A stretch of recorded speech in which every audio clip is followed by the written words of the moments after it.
My name is Sarah Mitchell. I was the first person in my family to graduate from college, but you wouldn't have guessed that if you'd been at my graduation. I grew up in a small town in Ohio, where my mom raised me and my younger brother Tyler, mostly on her own after our dad left when I was 10. From the outside, we seemed like any other single-parent household, tight on money, busy with life, and doing our best. But inside that house, something always felt uneven. Tyler, 3 years younger than me, could do no wrong in my mom's eyes. If he forgot his homework, she'd write a note. If I got an A-, she'd ask why it wasn't an A. He got a gaming console on his birthday. I got school supplies. "You're the responsible one," she always said. "Tyler needs more attention." I didn't argue. I studied hard, worked a part-time job from the age of 16, and paid for most of my own expenses, including, eventually, college. I earned a partial scholarship to a university out of state, and for the rest, I took out loans and worked. Weekends. I couldn't afford a car, so I learned the city bus routes by heart. During those 4 years, I rarely came home. Mom called now and then, mostly to ask how I was managing or to tell me how Tyler was doing in high school. "He's struggling in math again," she'd sigh. "You were always better at that stuff." The calls never ended with, "I'm proud of you." Still, I hoped graduation day would be different. The big day. The university auditorium buzzed with excitement. Students in caps and gowns took selfies. Parents cried with joy. Siblings waved signs from the stands. As I sat waiting for my name to be called, I spotted my mom and Tyler in the back row. He was looking at his phone, and she sat stiffly, her arms crossed. I shook off the disappointment. Maybe they're just tired from the drive. When my name was called and I walked across the stage to accept my diploma, I didn't hear any clapping from their direction. No cheering, but I smiled anyway, for myself. After the ceremony, I hurried outside, hoping for a hug or even a good job. Instead, my mom said, "Let's go. We have a surprise for Tyler." "Tyler?" I blinked. "But today's my graduation?" "I know," she replied, already walking toward the parking lot. "You'll like this too." Outside, in the far corner of the lot, stood a brand new silver Honda Civic. A shiny bow was tied to the hood. My brother's jaw dropped. "No way! You're kidding!" My mom smiled, holding out the keys. "Nope, it's yours." He snatched them up, thrilled. I just stood there, stunned.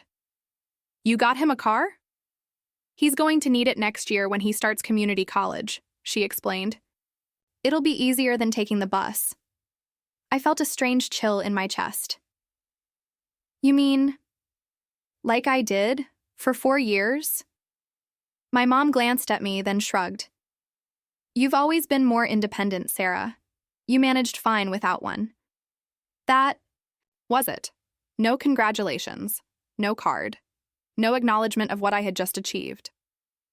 I looked at Tyler, still giddy, sitting in the driver's seat. My hands tightened around my diploma. "And I'm supposed to just take the bus?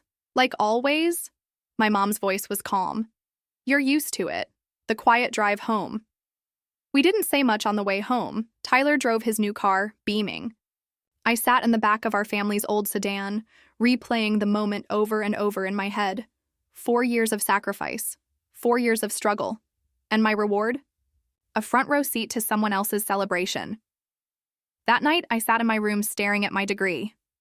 My hands were still shaking. I wasn't angry, at least not yet. I felt invisible, forgotten.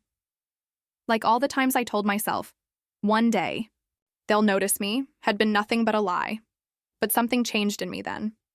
I made a decision. I wasn't going to wait for her recognition anymore. If she couldn't see my worth, I'd show it to the world instead. The breakaway, I didn't stay home long. Within 2 weeks, I accepted a job offer in Seattle with a small but promising software firm.